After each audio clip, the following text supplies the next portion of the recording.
Welcome you to everyone to this video.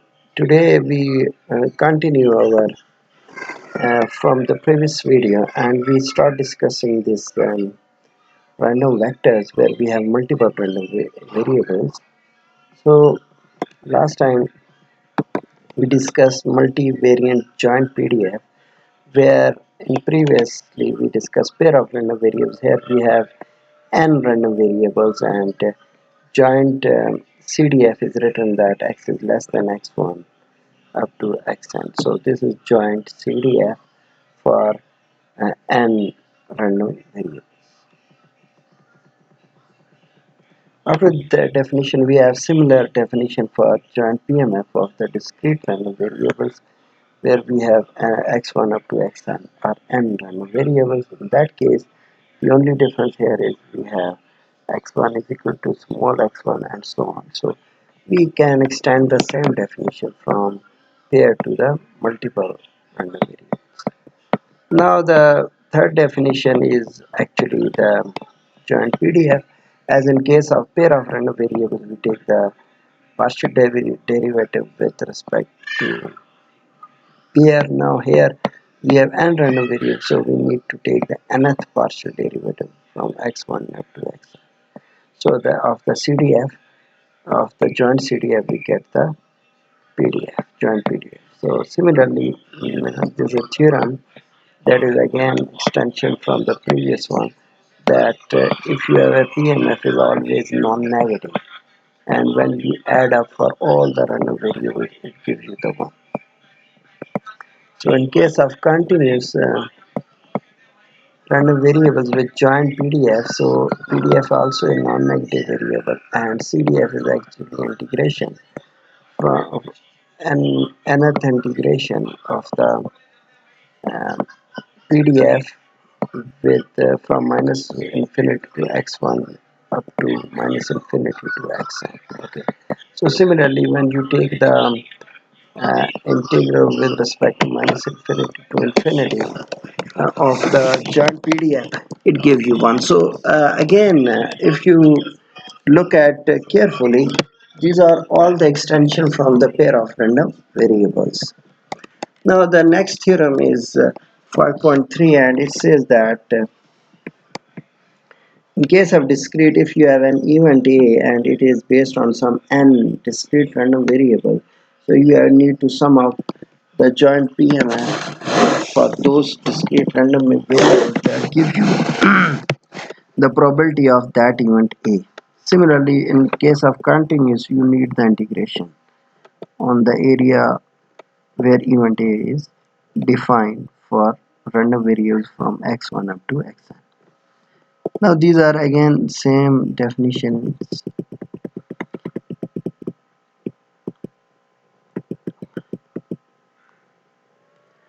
Now again this is a very simple example where we have um,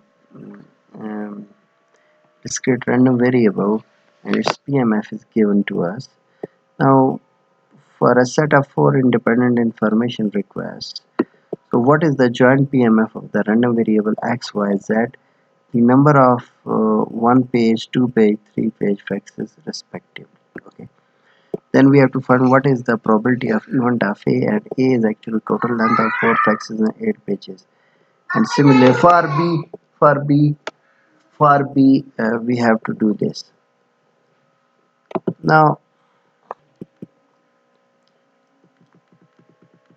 Now here we have joint PMF, so we have 4, we have a combination with respect to all. So this is the way we can write the joint PMF. For probability, for events A and B, we just plug in the values for X, Y, and Z, we get the answer.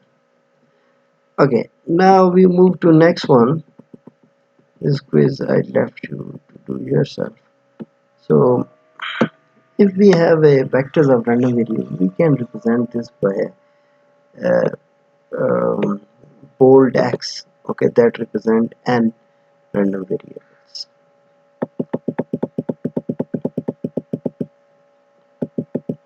Now in case of vector random vector probability functions, So we can, if we write CDF in terms of vector, this means that we are talking about the joint CDF of nth random variable. Similarly, in case of discrete, PMF is also written in terms of vectors, and similarly CDF.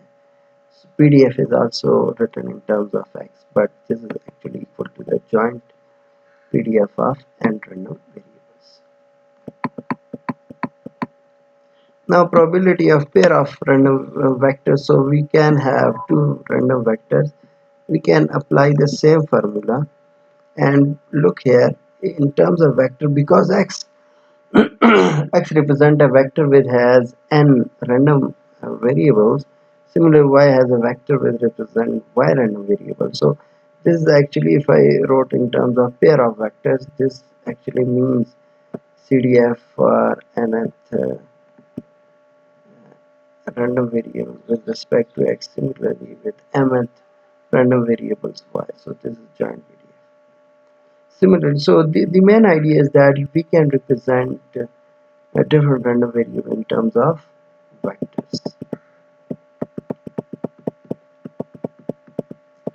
Now marginal probability functions, again we discussed in previous video as well, that for example, if you have this PMF given to you, if you want to, this joint PMF of W, X, Y, Z, and if you want to do the marginal PMFs with respect to W, so this is X, Y, Z, you have to need only one summation. If you want to do it with X and Y, you need two summation. If you want to with respect to X, you need three summation. Now similarly, same concept is true for case of continuous PDF.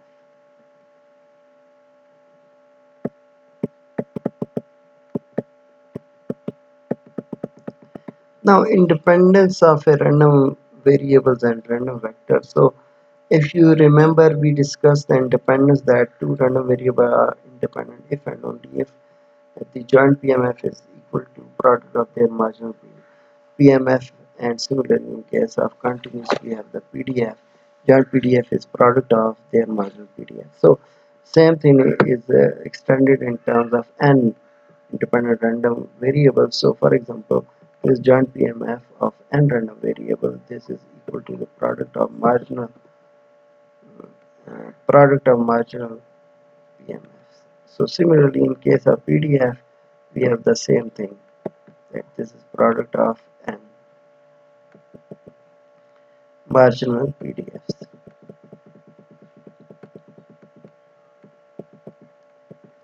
Similarly, there's another concept that we also discussed in previous video, is known as independent and identically distributed. So what do you mean? There's only one difference here. Independent has the same formula, that joint PMF is equal to product of marginal PMF. But here if you look at it is written as x instead of x1, x2. Why? Because these are marginal PMF have the same mathematical formulation. So that's why the word identical is coming into play.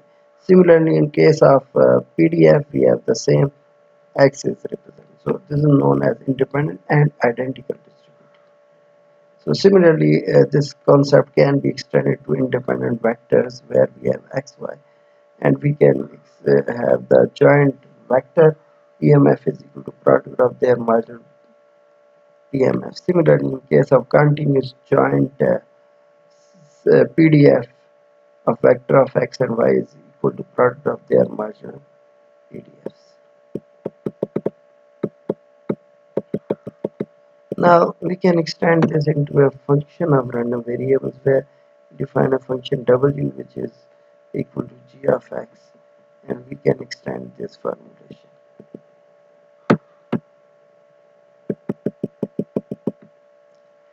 So for example, this is a theorem for discrete. If we define a function w which is based on a vector x that has n independent n or it depend upon n random variables, okay, so this is defined by w. So in that case PMF is written similarly as we did in case of pair of random variable. We define PMF of W is equal to probability when capital W is equal to small w, and we have to solve for all values of x that satisfy the relation of W is equal to g of x. Similarly, in case of continuous CDF, we have same thing, but here we need to take the integration that defines this formulation.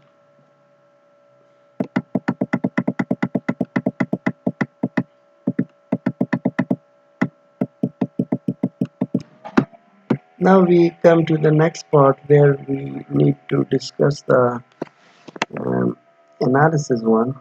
The first one is the expected value, and if we have a vector, we function of vector, we take the same similarly expected of g of x, that is equal to summation g of x times PMF of x. Similarly, in case of continuous, expected value is the integration with g of x times the PDF.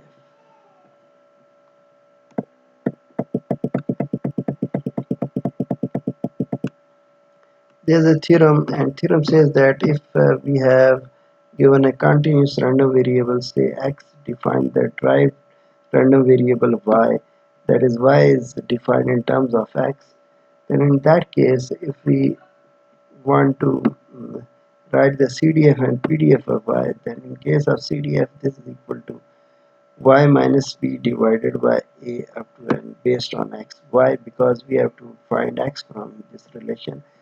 X is equal to y minus b divided by a. So we replace x1 instead of this relation with respect to y1, y2 up to yn. Similarly, in case of PDF, the only difference is in PDF we need to divide a divided by n and then do this thing. So this is the relation, and proof is given to us, and we can easily prove using the definition of CDF and PDF.